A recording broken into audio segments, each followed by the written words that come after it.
هو المهتد ومن يضلله فلن تجد له وليا مرشدا أشهد أن لا إله إلا الله وحده لا شريك له وأشهد أن محمدا عبده ورسوله لا نبي ولا رسول بعده أوصيكم وإياي نفسي بتقوى الله فقد فاز المؤمنون المتقون حيث قال عز وجل في كتابه الكريم بعد أن نعوذ بالله من الشيطان الرجيم يا أيها الذين آمنوا اتقوا الله وقولوا قولا سديدا يصلح لكم أعمالكم ويغفر لكم ذنوبكم ومن يطع الله ورسوله فقد فاز فوزا عظيما وقال نبينا محمد صلى الله عليه وسلم اتق الله حيثما كنت واتبع السيئة الحسنة تمحوها وخلق الناس بخلق حسن صدق الله العظيم وصدق رسول الكريم Allahumma arhamna bil Quran.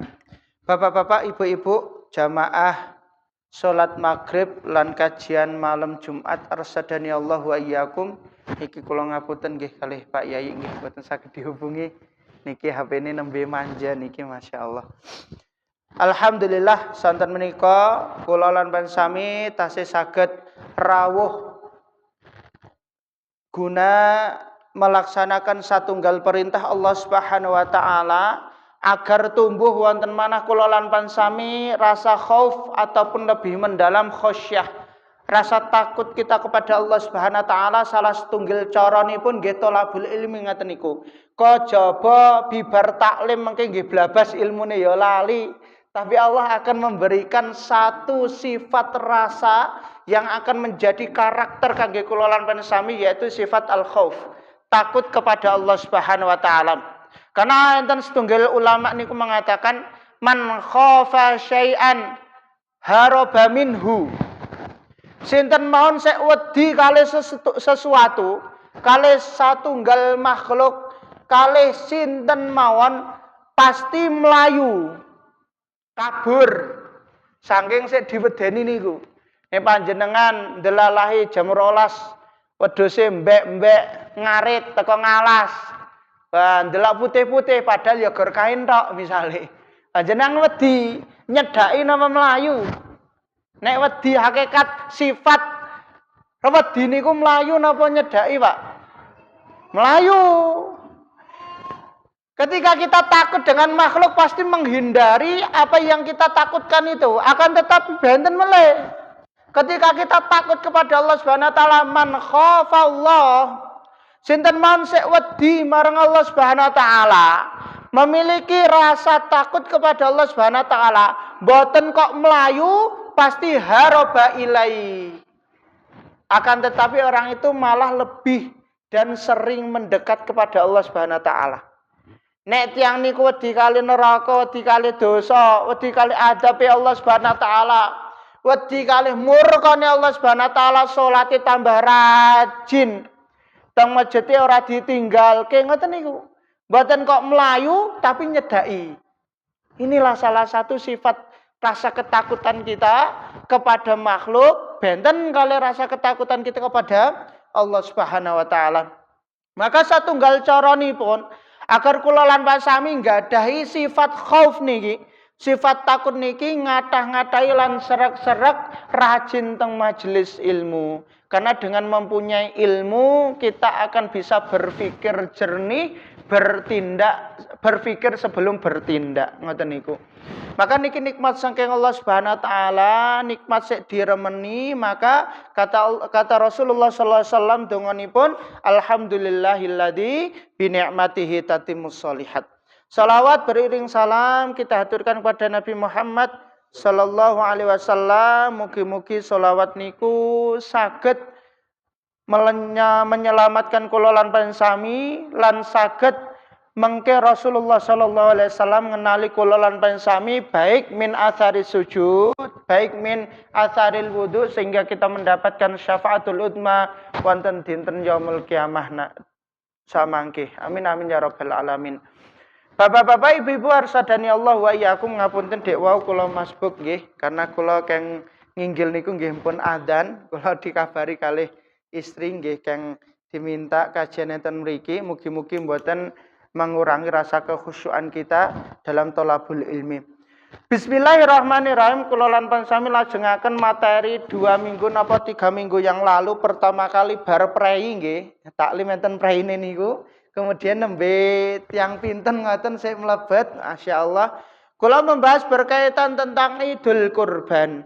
Bagaimana tujuan utama korban niku mboten kok namung golek pahalanipun dari setiap bulunipun, mencari pahala di setiap daging yang dimakan oleh orang-orang yang tidak bisa berkorban, ataupun mencari keberkahan hidup, ataupun mencari setiap darah yang mengalir Allah mengampuni dosa-dosa kita. Bukan hanya itu saja. Kalau kita ingin mencari pahala niku gampil ora dadak goleki bodho kaji, ora dadak nunggu ibadah korban. Panjenengan belah pitik ya minimal 100 ekor wae lagi mantu. Lah niku entuk pahala nggih kan ngoten niku masyaallah. Akan tetapi tujuan utamanipun dalam ibadah Idul Kurban ataupun belah ya sesuai namanipun kurbanan, agar lebih dekat kepada Allah Subhanahu wa taala. Karena kemarin kalau sampaikan kurbanan niku dari kata koruba ataupun dari kata karib. Nek basa Gen Z besti, kanca plek kan ngoten niku.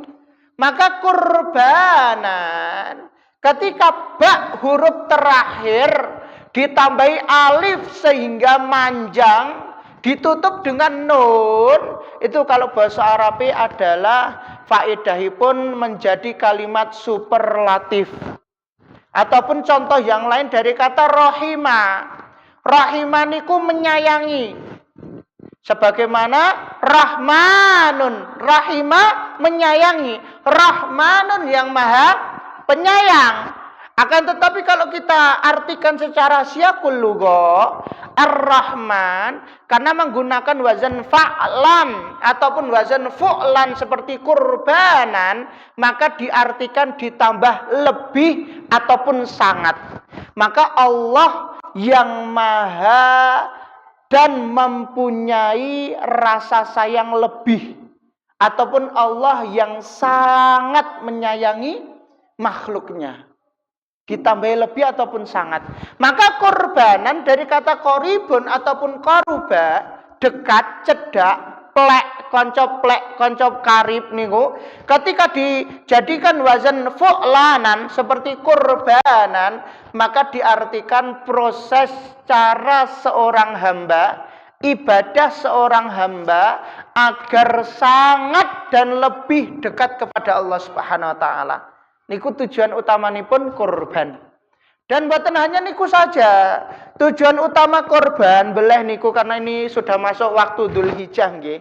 Larangan saking Rasulullah sik ajeng belah boten jagale. Ini mesti tumbas napa hewan korban ajeng berkorban di tahun ini, maka disunnah larangankan untuk tidak memotong kuku ataupun rambut. Ini sunnah larangan seperti itu. Ini sudah masuk awal Dzulhijjah. Maka tujuan yang kedua, orang yang mau berkorban, kabar gembira kangge wong sik mau lan mampu tahun niki bisa berkorban ataupun tahun-tahun selanjutnya udah niatan untuk berkorban, mereka bisa mendapatkan predikat nilai yang sama dengan orang-orang yang berhaji. Nek haji urung mampu ya minimal 150 lah yuto. Nek reguler, nek tumut nek pemerintah ya ora pati kata Pak. 1000 jujul, 1000-ne 1000 yuto. Berarti 1 miliar jujul kan ngaten. Pemerintah paling 70 80 juta tapi nenggone ya seumuran kula. Kula 17 tahun. Nah, panjenengan daftar sakniki 17 tahun kas lagi mangkat ketoke kan ngaten niku. Tapi nek biro, kula pernah disanjangi biro niku 1 tahun bisa langsung berangkat. Tahun besok bisa langsung berangkat, tapi bayar nggih lumayan. Nek haji biasa reguler niku 150-an. 1 swidak. Boten kok 1 swidak rupiah. Nah, rupiah yo duwe duit 2000 susu. Tuku pentol iso kan ngoten niku. Masyaallah 1 swidak yuto. Nek plus ataupun bahkan furoda, wah iku luweh larang seperti itu. Akan tetapi ketika kita belum mampu ataupun belum dimampukan oleh Allah Subhanahu wa taala haji berangkat mabur teng Baitullah, mabur ke rumah Allah Subhanahu wa taala teng Mekah Al Mukarramah, setidaknya minimal kita bisa melonggarkan uang kita yo paling 2 yuta. Nek wedhus niku paling 2 yuta, Pak. 1800 ya enek. Nek panjenengan pengen ngertos enten pundi ya teko saya nek ngarep iki dodol. Malah promosi nggih, Pak nggih. Masyaallah. Ataupun 2 juta lebih dikit lah. Kalau kolektif sapi biasanya 2,5 juta ataupun 3 juta. Bahkan Blumbang niku satu orang niku iuran ini kelompok kula niku 3 juta 700. Walah niku sak gedene mbuh sak aku mbuh sak sinten kan ngoten. 3 juta 700. Setidaknya dalam 1 tahun niku ngumpul ke 2 juta insyaallah gampil. Ngumpul ke 2,5 juta insyaallah gampil. Kalau kita belum dimampukan oleh Allah Subhanahu wa taala berangkat haji ke sana, minimal kita berusaha mendapatkan nilai yang sama dengan orang-orang yang berhaji. Yaitu nilai mabrur, bukan pahala haji nggih. Nek pahala haji panjenengan ya kudu mabur. Ya bayar 150 niku. Pada haji ya tawaf ya sa'i ya wukuf di Arafah niku nembe angsal pahala haji. Akan tetapi belum tentu semua orang yang berangkat haji di sana mendapatkan predikat mabrur. Orang tentu sik jenenge Pak Haji kuwi mabrur. Bisa saja enten sik Pak Haji mabrur tok. Bisa saja. Ataupun Bu Hajah, mboten tentu semua Bu Hajah niku mabrurah. Bisa saja namung mabrur tok.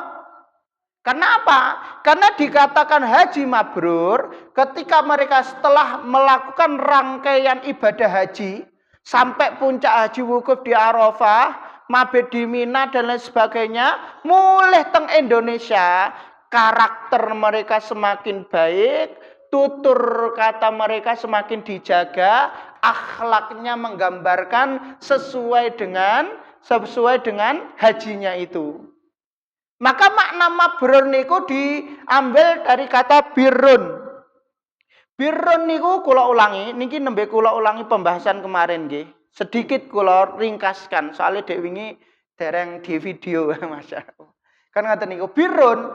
Birrun niku dari kata mabrur niku dari kata birrun. Birrun niku nek familiare birrul walidaini, berbakti kepada orang tua. Berarti kata birrun niku berbakti ataupun beramal ataupun amal soleh. Maka orang yang berhaji di sana ketika di Mekah melakukan ibadah baik itu yang wajib rukun haji ataupun ibadah-ibadah yang lain seperti sholat tahajud, doa, meminta hajat di depan Ka'bah, itu mereka sedang melakukan birrun, amal soleh. Kemudian ketika amal soleh yang dilakukan itu dibawa ke Indonesia menjadi kebiasaan, menjadi karakter, maka mereka menjadikan diri mereka sebagai mabrur. Enek kono ora tau ngrasani. Terus kula pernah disanjang kali wong umrah. Mas, dugi mriko niku mboten kepikiran dunya tenanan.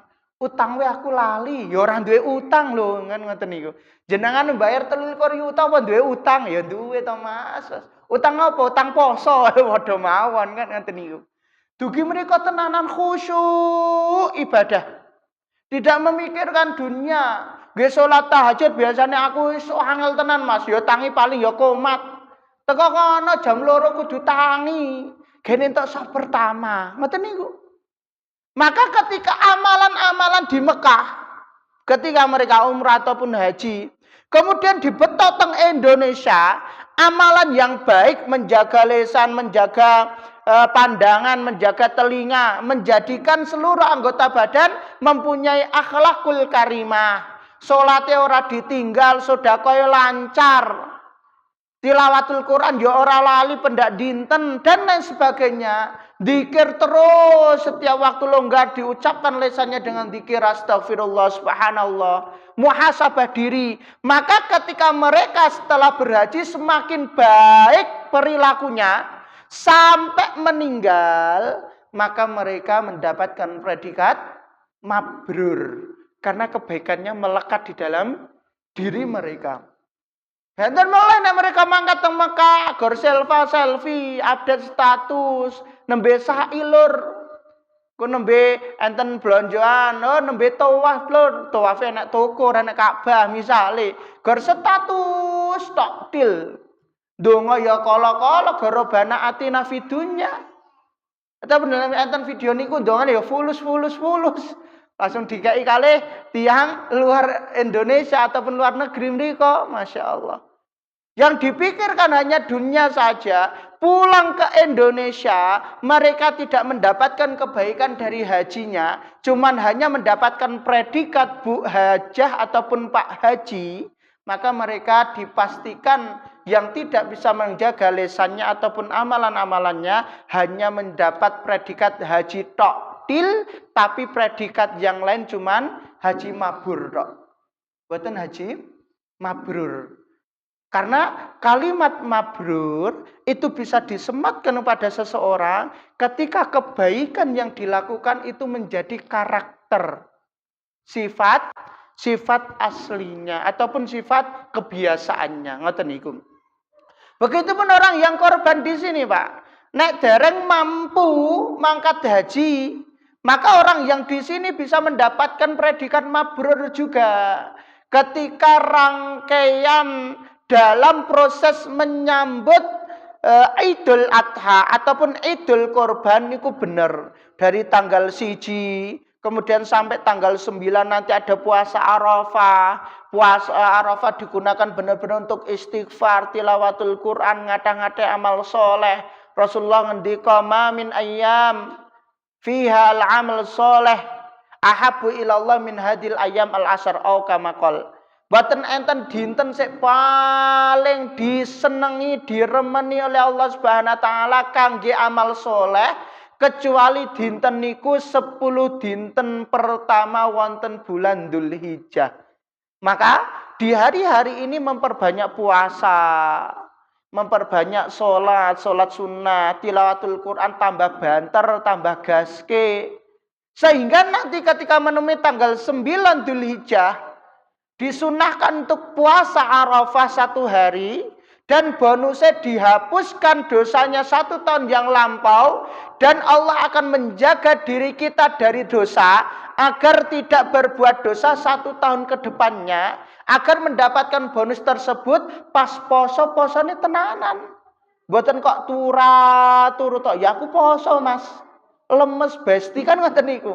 Kan latihan tanggal 9 ya latihannya ya dari tanggal 1 sampai tanggal 8 mempersiapkan untuk menyambut tanggal 9-nya itu. Ketika tanggal 1-nya, tanggal 2-nya sudah mulai berpuasa, baik itu Senin Kemis ataupun puasa Daud, nanti ngepasi tanggal 9 sudah biasa. Oh tilawatul Quran sak juz wis biasa. Pun mboten krasa ngelak meleh. Karena wong sik nilainya sukses dalam ibadah puasa Arafah, mereka bukan hanya menahan lapar dan haus saja, tapi mereka juga mengamalkan apa yang diamalkan oleh orang-orang haji yang di sana ketika wukuf di Arafah.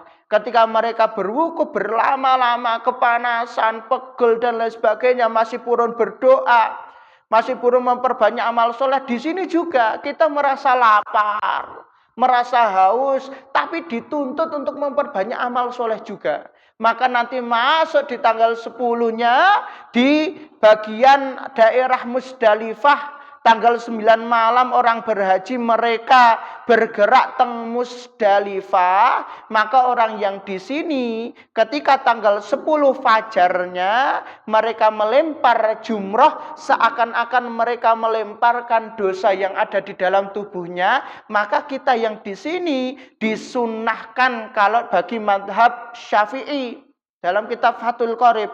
Kalau madhab Hanafi bahkan orang yang mampu tapi mboten purun, mampu secara materi nggih, mampu tenanan tapi mboten purun blas eman-eman 3 yuta tukoke Vivo entuk. Enten Wijaya paling 2.600.000 misale. Wah entuk HP, eman-eman tenan, maka itu dihukumi berdosa. Kata madhab Hanafi. Karena beliau menggunakan dalil mangkana lahu sa'atan. Sinten mawon sempun mampu beleh, akan tetapi dia tidak ada niatan sama sekali untuk beleh, mboten purun beleh karena kecintaan terhadap hartanya. eman-eman kalih bondone, maka kata Rasulullah sallallahu alaihi wasallam diancam fala yaqrabanna musallana. Maka sekali-kali ampun pernah nyedai nggon salatku. Atau nek basa kasare panjenengan bukan termasuk golonganku. Niku ancaman dari Rasulullah sallallahu alaihi wasallam. Maka mazhab Hanafi mengambil bahwasanya orang sik mampu, wong niku pun mampu tapi mboten purun blas. Maksudnya mampu niku mboten enten kebutuhan liya, utange ya ora duwe dan sebagainya. Tapi walaupun mereka punya utang DT turah-turah ya tergolong mampu. Karena biasanya wong Jawa nyaur utang sik diutangi nek pas duwe butuh ataupun nyaur utange nek pas duwe butuh. Nek orang duwe butuh ya ora gelem disaur utang. Biasanya ngoten niku. Kan makanya kalau kita tidak mempunyai kebutuhan yang mendesak, diri kita menganggap diri kita mampu, maka kita berusaha untuk berkorban paling tidak sekali ataupun setiap tahun dan lain sebagainya. Niku. Maka orang yang wukuf ataupun masuk ke Musdalifah di tanggal 10 fajarnya mengantri untuk melempar jumrah seakan-akan mereka melempar dosa-dosa yang ada di dalam tubuh mereka. Maka sama dengan orang yang menyembelih di sini. Ketika proses penyembelihan, seakan-akan niku mereka menyembelih sifat hewani yang ada di dalam dirinya. Sifat hewani. Karena manusia itu enggak ada kali sifat, Pak. Kata Allah Subhanahu wa taala wonten surat Asy-Syams, fa'alhamaha fujuraha wa taqwaha. Kalau hewan itu mempunyai sifat setunggal, fujur, namanya sifat fujur.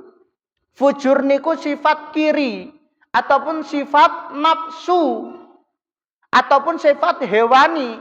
Sedangkan takwa itu sifatnya malaikat, la ya'sunallaha ma amarahum wa yaf'aluna ma yu'marun. Taat. Malaikat nek kon ngadeg ya ngadeg. Malaikat nek kon mendet nyawane seseorang ya mendet, ora bakal komentar. Ampun ya Allah, urung wayahe kuwi rada ayu lho, aja dijukuk sik, ora mungkin. Mboten bakal milih-milih pun wedalipun ya pasti jukuk. Taat niku sifat malaikat. Akan tetapi manusia memiliki dua sifat ini. Fujuraha wa taqwaha. Sifat hewani dan sifat malaikat yang taat ataupun sifat kanan. Maka orang yang haji wukuf, kemudian masuk di Musdalifah tanggal 10 melempar jumrah. Mereka ibaratipun yang dilempar jumratul aqobah 7 kali. Mereka melempar sifat fujurnya, sifat hewani yang ada di dalam tubuh mereka. Maka ketika fujurnya bismillah Allahu Akbar, ndongone sama Pak, sama orang yang menyembelih. Bismillah Allahu Akbar dilempar. Ketika ritualnya dari awal sampai akhir benar-benar, ketika poso pas wukuf niku muhasabah tenanan, ketika melempar jumrah mereka tidak hanya melempar tapi mereka menganggap mindset mereka, ya Allah aku lemparkan sifat yang buruk dari dalam diriku, tubuhku, aku lemparkan lewat jumrah ini ya Allah. Bismillah Allahu Akbar, Bismillah Allahu Akbar sebanyak 7 kali. Maka setelah sudah dilempar 7 kali, tinggal sifat takwanya ataupun sifat takwaha. Maka ini yang dimaksud ketika orang yang berhaji, hajine tenanan, mulai teng Indonesia dapat predikat haji mabrur karena tinggal sifat takwa niku. Begitupun orang yang berkorban, ketika beleh, mereka menyaksikan hewan yang dikorbankan itu disembelih, mengalir darah dari hewan korban itu, maka mereka merasa, ya Allah pada hari ini aku sembelih sifat hewani yang ada di dalam diriku. Sehingga tinggal sifat takwa. Setelah proses penyembelihan, kemudian puasa Arafah tadi mendapatkan nilai pahala bonus saking Rasulullah, yaitu dijaga dosa 1 tahun yang akan datang. Maka selama 1 tahun ke depan Allah akan jaga diri kita dari kemaksiatan-kemaksiatan. Arep ngerasani engko Allah langsung negur, "Oh iya, nek aku ngrasani engko nek sariawan pripun?" Ora sedo. Misalnya ngoten itu cara Allah menjaga kita. Maka ketika 1 tahun dijaga dari dosa, mengke masuk Dzulhijjah melih, ketemu dina Arafah melih, poso melih. Posone tenanan, 1 tahun selanjutnya dijaga dari dosa. Walaupun arti hadis tersebut Allah akan menghapus dosa 1 tahun yang akan datang. Akan tetapi kalau artikan mboten ngoten niku. Kalau diartikan mungkin mindset kula lan pansami halah setahun kas wis diampuni dosane wae tak maksiat. Pasti ngoten niku. Maksudnya puasa 1 hari Arafah bisa menghapus dosa-dosa kecil yang 1 tahun yang lampau dan Allah akan menjaga diri kita agar tidak berbuat dosa 1 tahun yang akan datang. Delalahe karena kita manusia tempatnya lalai dan lupa. Kalaupun nanti kita berbuat dosa, Allah langsung menegur dan kita langsung bertobat beristighfar kepada Allah Subhanahu wa taala. Sehingga selama hidup kita penuh dengan kebaikan, maka meninggal dalam keadaan husnul khotimah ataupun nek bahasa wong hajinya menjadi haji yang mabrur ataupun orang yang mempunyai kebaikan yang kebaikan itu menjadi karakter dalam diri mereka. Itu yang dimaksud mabrur. Maka enten setunggal cerita niki pembahasan pertama. Cerita saking keluarga Nabi Ibrahim alaihissalam niki biasanya jarang sekali dibahas oleh mubalik ketika menghadapi Idul Kurban.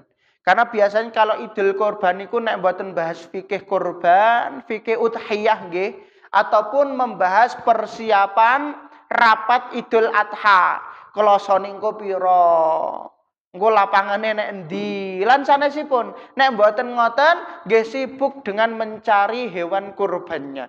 Tapi pembahasan ini jarang sekali dibahas berkaitan tentang hikmah di balik peristiwa Idul Adha bagi kehidupan berumah tangga.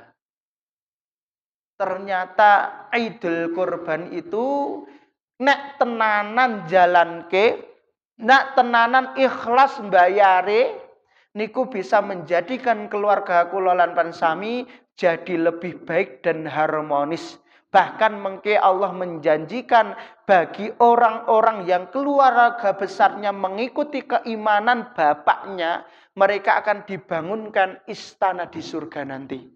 Nanti ada dalilnya. Yang pertama, cerita dari kisah keluarga Ibrahim alaihi salam. Nabi Ibrahim niki tentunya kula lan pasami sekedhik napa kathahe mpun ngertos cerita beliau. Beliau mempunyai istri 2. Istri yang pertama namanya Siti Sarah. Siti Sarah niki luar biasa, seorang istri yang taat sekali kepada Allah. Kemudian taat sekali kepada Rasul, yaitu kepada suaminya, Nabi Ibrahim alaihissalam.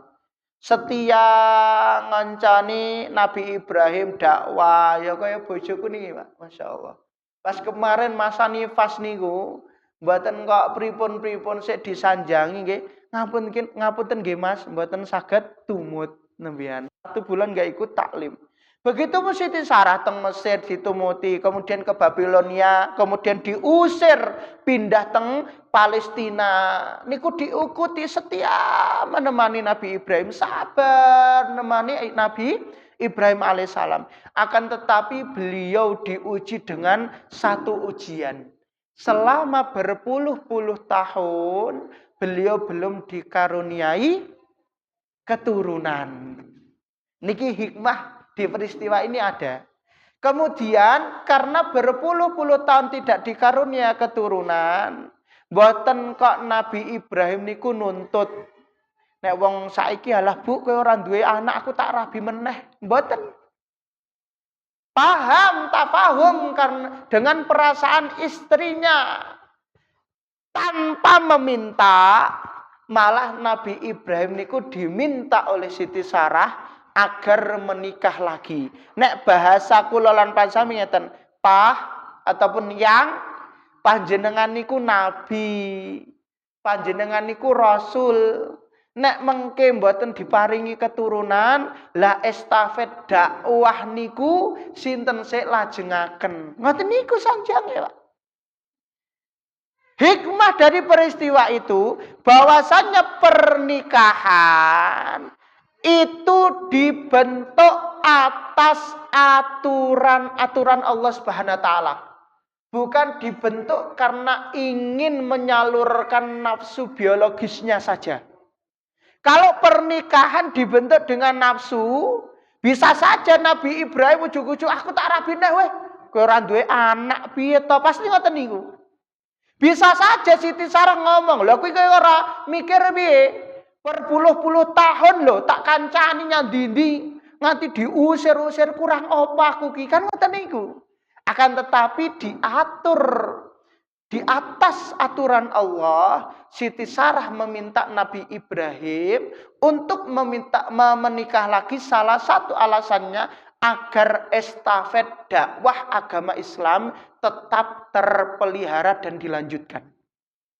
Akhirnya menikahlah Nabi Ibrahim dengan Siti Hajar. Siti Hajar.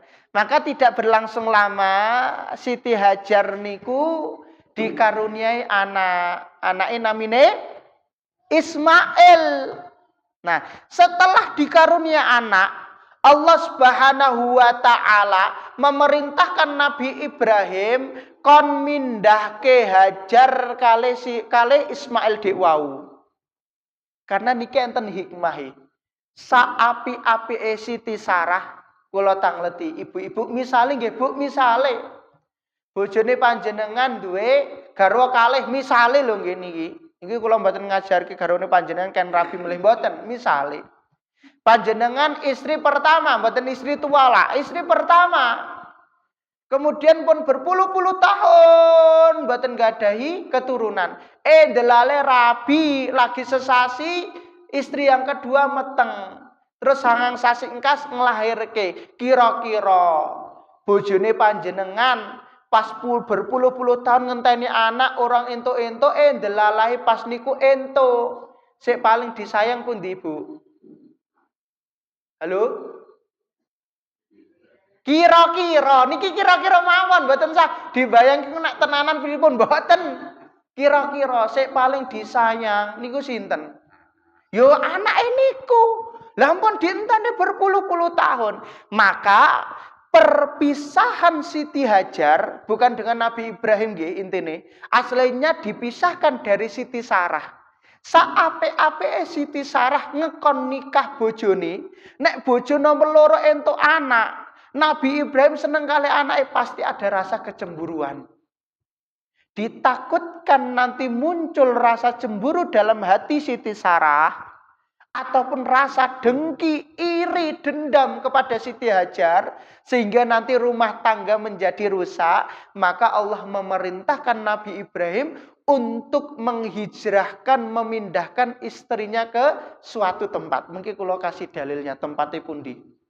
Niku hikmah yang pertama, perpisahan. Hikmah yang kedua, dengan perpisahan Siti Hajar dengan Siti Sarah itu akan menimbulkan satu anugerah yang sangat besar dan sampai saat ini. Napa anugerahnya? Enten Mekah, enten air Zam-Zam, enten ibadah umrah dan haji sa'i, wukuf dan lain sebagainya. Itu anugerah terbesar karena perpisahan Siti Sarah dan juga Siti Hajar. Kemudian dipindah tempun di Siti Hajar niku. Kata Allah Subhanahu wa taala, dengan lesannya Ibrahim, melalui lesannya Ibrahim, Rabbi di dalam surat Ibrahim. Nggih panjenengan mang ningali. Rabbi inni askantu min dzurriyyati biwadin ghairi dzar'in 'inda baitikal muharram. Sebelumnya Siti Sarah, Siti Hajar lan Nabi Ibrahim niku tinggal enten pundi, Pak? Enten Kan'an, enten Palestina. Enten Palestina, dari enten Babilonia diusir, pindah teng Palestina. Dari Palestina, Allah memerintahkan Nabi Ibrahim untuk memindahkan Siti Hajar di bukan kok bahasanya bukan kok Mekah, mboten kok Bakah, mboten, tapi biwadin ghairi dzar'in, inda baitikal muharram. Di satu lembah yang tandus suket we ora urip. Nek kira-kira suket we ora urip enten kewani mboten. Ora kok kewan. Nek suket we ora urip enek bayune mboten. Enten banyu mboten, Pak? Nggih kemungkinan besar mboten enten tandus. Kula tangleti mlebu. Panjenengan nggadahi bayi lagi molas dinten ije abang kae. Ije abang ngono bayine. Kira-kira nek ditinggal enten mall, well nek enten mall ije rada penak. Ditinggal enten dalan anyar. Yo tak tinggal ya Bu. Wis tuku pentol sasakmu kok setahun kas tak parani misale. Sik panjenengan tangleti teng bojone panjenengan apa Bu? Halo? Lagi nglairke molas dina anak ijek wabi ngono. Tinggal kene dalan anyar ya kon tuku pentol gor sangon 100.000 ge setahun. Wis. Niku kira-kira. Sik panjenengan omongke napa Bu? Ah, yang kamu tega. Pasti ngoten. Tapi Siti Hajar mboten.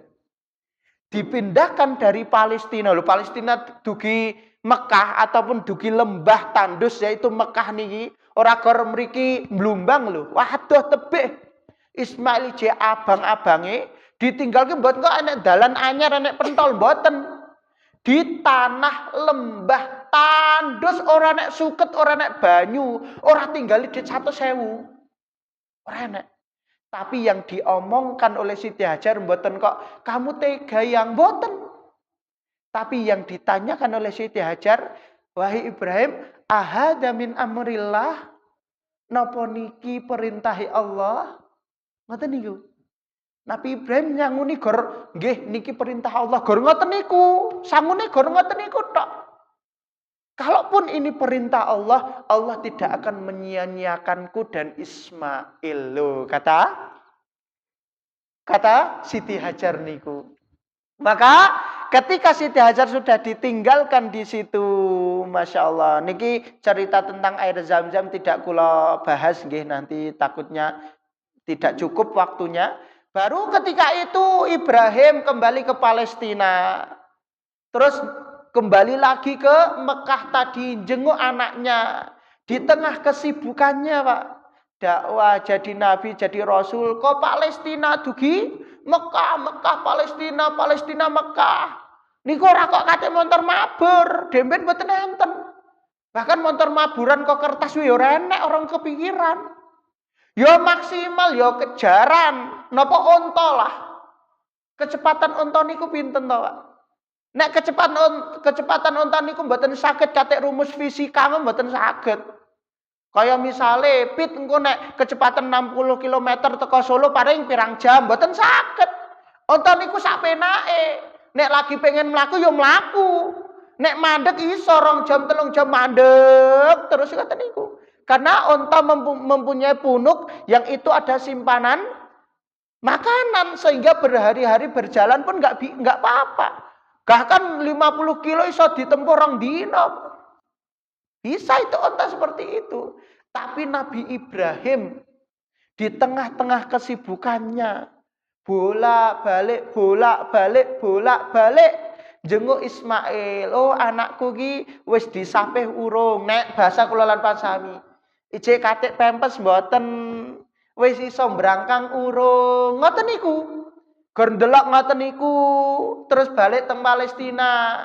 Ora suwe balik meneh teng Mekah. Anakku wis iso ngadeg dereng. Ngoten niku, Pak. Di tengah kesibukannya. Maka pertanyaan kangge kula lan pansami, sesibuk napa to kula lan pansami? Paling nek dodol mangkat jam 8 mulai asar. Bar asar anake pengen digendong. Sik le, aku kesel. Sesibuk napa ta, Pak? Nah, peristiwa ini juga mempunyai hikmah. Mungkin sikap anak acuh tak acuh kepada kita, mungkin itu timbul ataupun muncul pertama kali dari sifat kita yang tidak mau memperhatikan Anak itu sendiri. Anak pengen didengar ke ceritanya diajak main, iki enek SMS. Ini enek WA. Anak nyeluk, "Pak, meneng. Pak. Pak, apa to?" Kan ngoten niku. Padahal cuma nengok, "Apa, Nduk?" Kuno tak mau pun cukup. Kenapa anak sekarang lebih seneng kali gadget daripada kali bapake? Luwe seneng mijet HP daripada mijet bapake. Karena HP niku sekali disentuh itu respon langsung, Pak. Sekali digeser ganti gambar, Pak. Begitupun anak. Nek anak niku direspon langsung pasti seneng kali bapake. Sak sibuk-sibuke kula lan pansami mungkin Bu lagi masak. "Bu, gor nengok tok nggih, Le. Nggih, Nduk, ngoten tok. Aja kok sik tara dolan dhewe kono. Lagi masak, engko gosong piye?" Kan ngoten niku. Gor respon tok, "Nggih, Nduk. Napa, Nduk?" Misalnya minta nopo, ya dimatekke sik kompore. Itu salah satu cara kita agar anak itu tidak terlalu seneng kali gadget. Niki anak kula sapih gadget, Pak. Demen nggih seneng kali HP. Kula sapih HP niku, Pak. Selama 2 hari. Mboten kula paringi HP. Nggih kula kali istri enggak main di hadapan anak. Alhamdulillah sampai sakniki pun 3 mingguan lah. Niki pun mboten purun, mboten nekokke HP milih. Dulu pas tumut ngajar, tumut taklim ngeten niki pasti HP nek ora ya nangis. Lha niki turu, gara-gara turu nggih ngoten niku. Itu penting karena gadget ngoten niku bahaya sekali kangge responnya anak. Itu salah satu hikmah karena perhatiannya Nabi Ibrahim. Ya Allah, bapakku sibuk, ya jek dakwah, jek ngisi-ngisine nyang ndi dadi rasul. Aduh-aduh ke Palestina jek gelem jenguk aku ya Allah. Sehingga tumbuh rasa sayang dalam diri Ismail. Salah satu tanda sayangnya Ismail kepada bapaknya ketika tumbuh agak gede, umur 8 tahun sangtan ataupun 10 tahun, Nabi Ibrahim diperintahkan Allah untuk meninggikan pondasi Ka'bah. Karena ketika itu Ka'bah hancur, diterjang tsunami pada zaman Nabi Nuh alaihissalam. Makanya Allah memerintahkan wa'id yarfa'u Ibrahimul qawaida minal baiti wa Ismail. Dan lihatlah, perhatikanlah ketika Nabi Ibrahim diperintahkan Allah untuk meninggikan pondasi-pondasi Ka'bah. Dan juga Ismail. Nah, Ismail niku diletakkan di terakhir, Pak. Karena apa? Karena orang kedua sifatnya sebagai buruh bangunan. Udah kok tukang. Mboten kok tukang, paham nggih? Nah, maka Ismail itu hanya sifatnya membantu. Kula tangleti sakniki. Kira-kira nek pite anake niku wayahi ganti oli. Sik gantekke anake napa bapake? Ya mungkin nek panjenengan jawab anake Mas. Lah DT kok anake apa bapake? Bapake. Nek wis gantekke oli, pite penak, sik nganggo bapake apa anake? Anake. Niki Ismail tanpa diminta tapi membantu bapaknya. Karena rasa sayang, bapaknya mengeluarkan waktunya jenguk dan jenguk terus. Sehingga tumbuh rasa cinta kepada bapaknya ketika bapaknya diperintahkan Allah Subhanahu wa taala untuk meninggikan bangunan Ka'bah, membantu. Bahkan ketika Ismail bertumbuh remaja, 16 tahun, 17 tahun waktu matang, Allah memerintahkan lebih ekstrim lih. Napa perintahe? Kon beleh Ismail. Apa jawaban Ismail? Karena tarbiyah dari bapak dan ibunya luar biasa. Jawaban Ismail, if'al ma tu'mar. Kalimat if'al ketika kon beleh niku mboten kok Pak lakonono tapi sesuk wae mboten. Tapi kalimat if'al kerjakan saiki ojo ditunda-tunda. Itu perintah Allah Subhanahu wa taala. Itu sehingga mereka ataupun Ismail tumbuh mentalitas yang yang luar biasa. Maka terjadilah syariat Idul Kurban. Karena satu cerita dari keluarga yang luar biasa. Hikmahnya apa Pak? Hikmahnya ketika keluarga itu dilandasi dengan aturan Allah, selalu husnudan dengan Allah Subhanahu wa taala, maka Idul Kurban mengajarkan kepada kita agar menjadi keluarga yang soleh semuanya. Jangan soleh sendiri. Misalnya bapak ajeng taklim, ya nawar ke bu, nggo taklim. Bu, empun sholat dereng. Le, empun sholat dereng. Le, ayo teng masjid. Ampun dados soleh kiambak. Karena perintah Allah, ku angfusakum wa ahlikum. Ojo soleh dewe, tapi keluargamu jangan soleh. Maka Idul Kurban mengajarkan kepada kita agar keluarga kita jadi lebih baik. Dados nek dabar entuk daging ngoten niku aja kok le ayo ndang nyate yo ampun ngoten. Le wis salat napa dereng?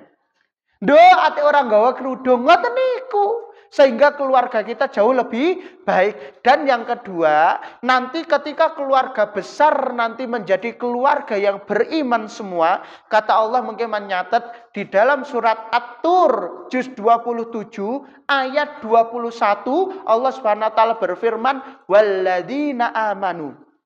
Dan orang yang beriman, wattaba'athum dzurriyyatuhum, dan anak keturunannya mengikuti keimanan beliau, mengikuti keimanan bapaknya, alhaqna bihim dzurriyyatahum, maka aku akan kumpulkan mereka dengan keluarga mereka di surga nanti, di satu istana ataupun dibangunkan rumah di surga nanti.